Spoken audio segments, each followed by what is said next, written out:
I'd like to call the August 4th, 2020 board meeting to order. This meeting of the Sugar Grove Village Board will be held as outlined in Public Act 101-0640, which waives the Open Meetings Act requirement that a physical quorum of elected officials be present to hold a public meeting in the event of a public health disaster declaration and a determination by the village president. Governor Pritzker issued a statewide disaster declaration on June 26, 2020. In a response, President P. Shawn Michaels determined that an in-person meeting is not practical or prudent at this time. Okay, with that said, thank you all for joining us. Ryan, would you please lead us in the pledge? Sure. I pledge allegiance to the flag of the United States of America, to the republic for which it stands, one nation, under liberty and justice for all. Thank you, Ryan. Thank you. Roll call, please, Allison. Trustee Lindy? Here. Trustee Walter? Here. Trustee Heron? Here. Trustee Montalto? Here. Trustee Conan? Here. President Michaels? Here. And Trustee Cook is absent. Okay. Sean and Jen, are you guys able to hear us okay? Yes, I can hear you. Yeah, I can hear you fine. Thanks. Okay, great. Okay. Well, thank you all for being here. Open up public hearings. There are no public hearings. There are no appointments or presentations. Any public comments on items scheduled for action? Under tonight's consent agenda, we have approval of the minutes for July 21st, approval of the vouchers, a resolution approving hydrant painting contract, ordinance amending the agenda order of business, a resolution authorizing the purchase of a police vehicle. There's no general business, and under discussion items, we'll discuss Mallard Point drainage. Any public comments? There is no one here at Village Hall for the public. Any public comments going twice? Third and final call for public comments. Okay, close that portion. May I get a motion to approve the consent agenda? I'll make that motion. So moved. Second. Okay, second was that by Trustee Heron. Any requests to remove an item from the consent agenda? Hearing none, roll call please, Allison. Trustee Walter? Aye. Trustee Heron? I'm sorry. Trustee Heron? Aye. Trustee Montalto? Aye. Trustee Conan? Aye. Trustee Lindy? Aye. Okay, we have approval of the consent agenda. Brent, is there any general business that needs to come before the board? No, nothing new. Okay. Discussion items, Mallard Point drainage. Tony, can you start us off? And thank you very much for the handouts. I think this will help. Okay. As you know, we've discussed Mallard Point several times. We did have information back in February. We've been continuing to monitor the area, and we've done some maintenance because it did dry up later in July. So we did mow down some of the area on the Ogle Farm and Park area and remove some invasive trees. That's the area that we did put in, repair some drainage tiles. So with that drainage tile repair, let's see. We believe that by keeping that area clear, it's able to help that drainage tile and then pull some of that underground water away from the houses. What I have here is the project that we were talking about before. It's the pipe that would run behind the houses that we were investigating and following up on the sub pumps. Since that time, one of the residents have actually moved, and then the other resident, we were not able to get any additional information. So this is just reviewing that. At this time, we're not recommending moving forward with the cost being around $500,000, which we did talk to a contractor, and he felt that was a good budget number. Also, unfortunately, I'm switching north on these, but these are kind of the houses in the area that we're having, that brought up some concerns a couple months ago. With that, if in February, this is the information that we did talk about at the board meeting, which goes over some of those sub pumps. But what I would like to show is this is our weekly monitoring of the ground level water in our monitoring wells out there. So over here is 2019, when we had a wet spring, and then we started having those pipe troubles. And then in August, we put in those dewatering wells and then did the repair. And once we turned off those watering wells, obviously dewatering wells, the groundwater somewhat restored, but you can see just by fixing that pipe, it had already dropped from where it was prior to that. And then as you can see again, following it along, you come to this spring, which was another above average wet spring. And you can see that the water levels in the ground jump up again. And, but as it's been dry, you can see those numbers come down. So to give you some reference, this is the information that we do monitor.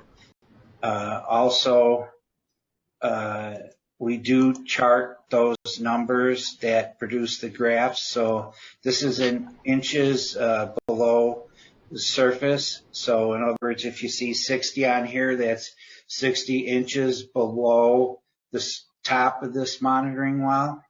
And we read those every week to continue. And I think the results have been good since the levels have started to go down. Obviously, after spring brings them up, which is a natural cycle that continues. So, like I said, at this point, we're not recommending any additional work in that area. We want to just continue to monitor it as we go forward here. Is that, Donna, did you get a copy of these printouts? Is that what you were looking at, or? Yeah, we did, yes. Okay, okay. Yeah, thank you. All right. Tony, in the memorandum, it talks about how the house at 508 Brookhaven has some water and it fills the sump pump, and then it appears from the memo that the float's set high so that the pump doesn't necessarily go off all the time. Would we be able to determine what that water level is and maybe go back to 536 and 504 to see if we could get their float to that level? That is something we could follow up on. And that would be pretty sophisticated. I don't know through either Trotter or EEI if we could determine that height, because you have different heights of the foundation and different heights of the sump pump. So I guess it's something they could try at various levels, but that might be something to see if they would want to explore it. Mm-hmm. Yeah, the whole area, as you can see, all the monitoring wells do have water at different levels. So, it's the unusual part about groundwater is it doesn't necessarily follow in a straight line. And we did, when we did the original pipe that we did put in, that the purpose was to make sure that outlet was below the lowest basement elevation. Okay. Quick question, Tony. You said you guys did the mowing and cleaning out and stuff of that area, and that helped. How often do we have to do that? Is that going to be an every year thing? Is it every other year, every 3 years? How long has it been since it's been cleaned out, I guess? Well, yes, it could be something that you may want to do every year, but the biggest thing you need to keep out are any trees. Trees definitely will impact any of the drainage tile. In that area, since we had such wet springs, it really has been hard to get in there because it does get pretty muddy. Right. So it's kind of based on the weather and the ability to get in there. So every couple years is good, like what we did here, and it's probably been maybe 3 or 4 years when we got in there. So with the high heat that we had after in July there, that's what assisted us with the ability to get in there and get more of that mowed down. Is it something that we could burn instead of mow if it's wet, like in the spring or the fall? Right, but that does, yes, it is something you can burn, but that does carry an additional cost to it. We didn't get a budget for any burning costs this year, but we took advantage of the opportunity to get a machine that does chop down that kind of yeah, I'm just looking long range. Instead of spending $500,000 for a pipe, if it's something that we could burn or mow, every year, every other year or something, if it's more cost effective, that might be the answer.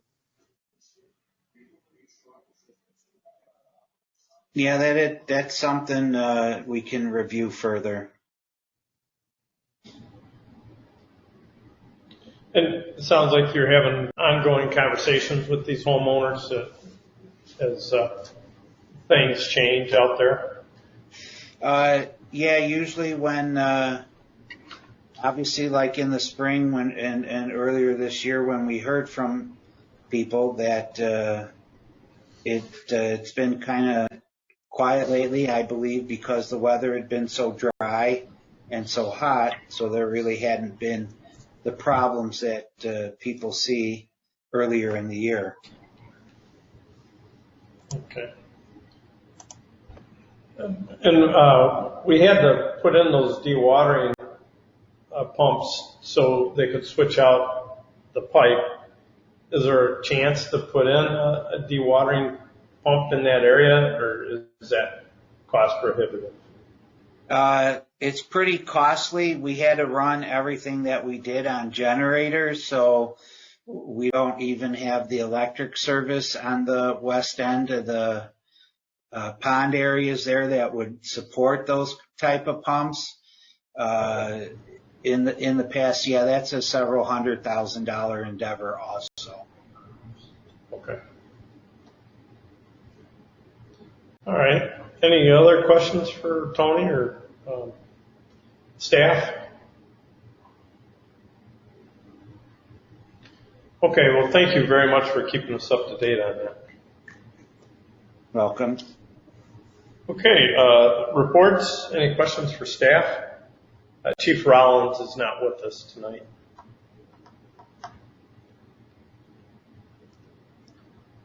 Tony, I see that the contractors cut in some of the pedestrian path on Listen 47.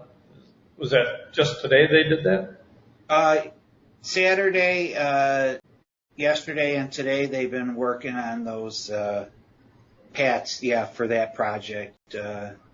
The couple issues, we still have a little bit of utility issue. One of the utilities still has to get their fiber straightened out. We also just have been notified from the traffic signal contractor that the supplier has had to, they had to restart after the COVID-19 shutdown. Part of the parts are coming from a place that's behind because of that. Some of the other parts are coming from another manufacturer that just went into shutdown because they had some employees turn up with COVID-19. So we've got a couple things going there. But yes, the general contractor was working on the paths.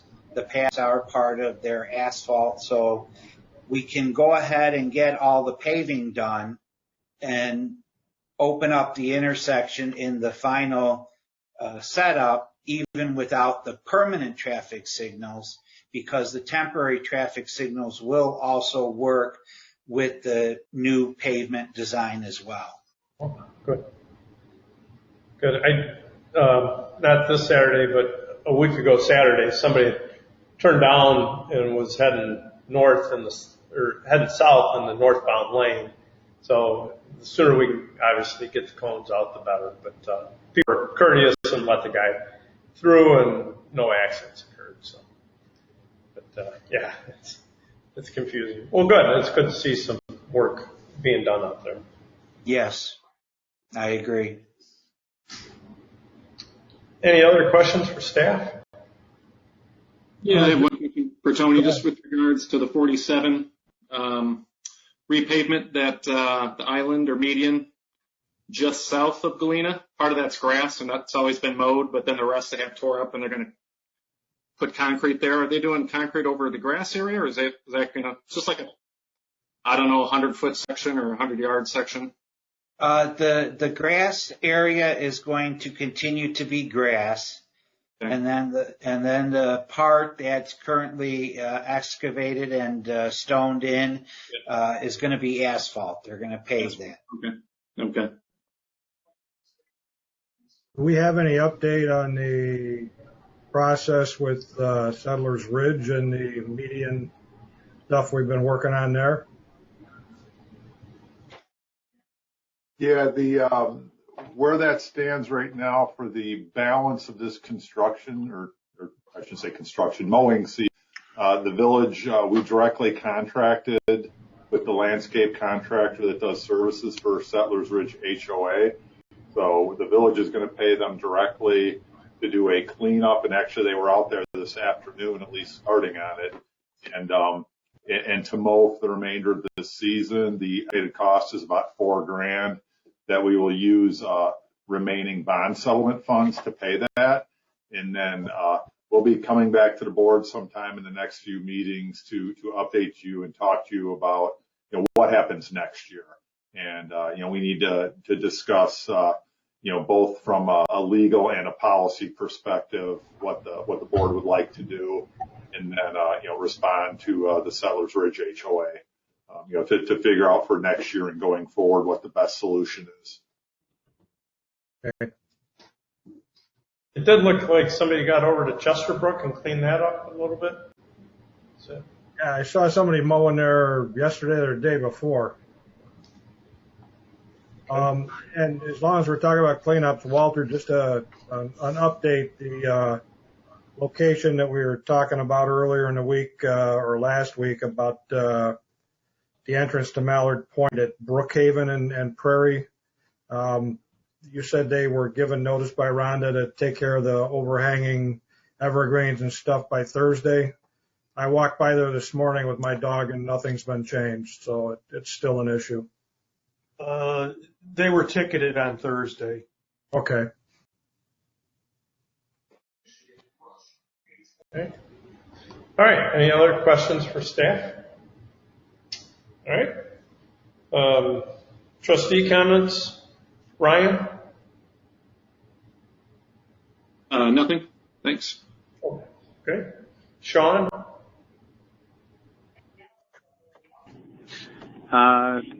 Nothing. Looks like we're starting school next week, so friends with children in the Canelan school system, maybe pay attention. There's a special board meeting tomorrow night.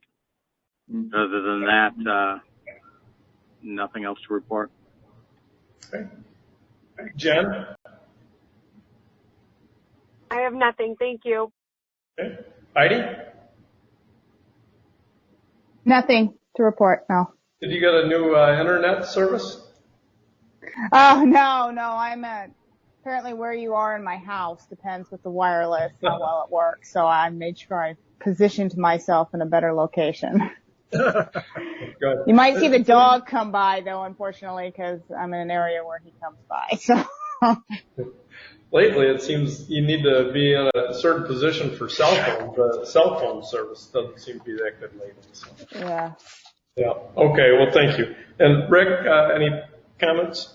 Only updates is the Convention Bureau. Although we bypassed our meeting in July because of lack of stuff going on, they put out a thing today, Experience the Aurora area of Illinois, and listed certain things that are now open to encourage people to visit, like the Premium Outlets, Abbey Farms, Summer Ramble in Aurora, Raging Waves is open, more Polish Pottery in Big Rock, Two Brothers Roundhouse, Warehouse 55, Fox Valley Mall, the Growing Place, the Fire Museum, and all of those in Aurora, and then Fox Valley Winery in Oswego, and then the Farnsworth House in Plano. So they're encouraging, and they put out some stuff about the guide to the Fox River for canoers. But they're doing what they can to get people to the area, even given the circumstances we're in. So that's about it. Okay. President's report. Trustee Conan and myself and Brent met with the village president of Melbourne and the administrator from Melbourne about a boundary agreement. It was cordial. Basically we talked about maybe meeting sometime in late August, early September after Melbourne's had a chance to adopt their boundary or their comp plan update. So anyways, I want to thank our county board rep, Bill Leonard and Drew Fraz for setting up that meeting. It was nice to meet with them. Okay. Any other public comments? Caller 2 or caller 1, Mr. Eckert.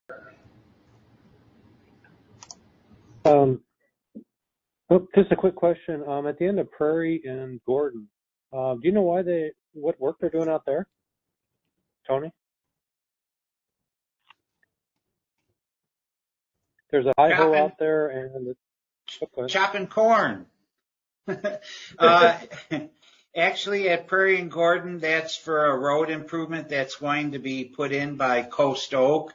That's the improvement that will facilitate that intersection to qualify for a quiet zone. Oh, okay. Okay, thank you. No, I'm good, Sean. Okay. All right.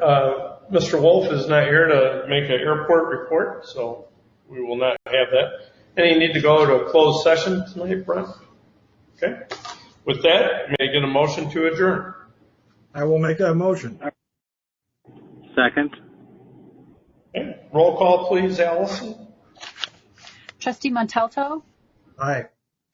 Trustee Heron? Aye. Trustee Conan? Aye. Trustee Lindy? Aye. Trustee Walter? Aye. Okay, motion carries. Thank you, everyone. Have a good evening. See you in 2 weeks. All right.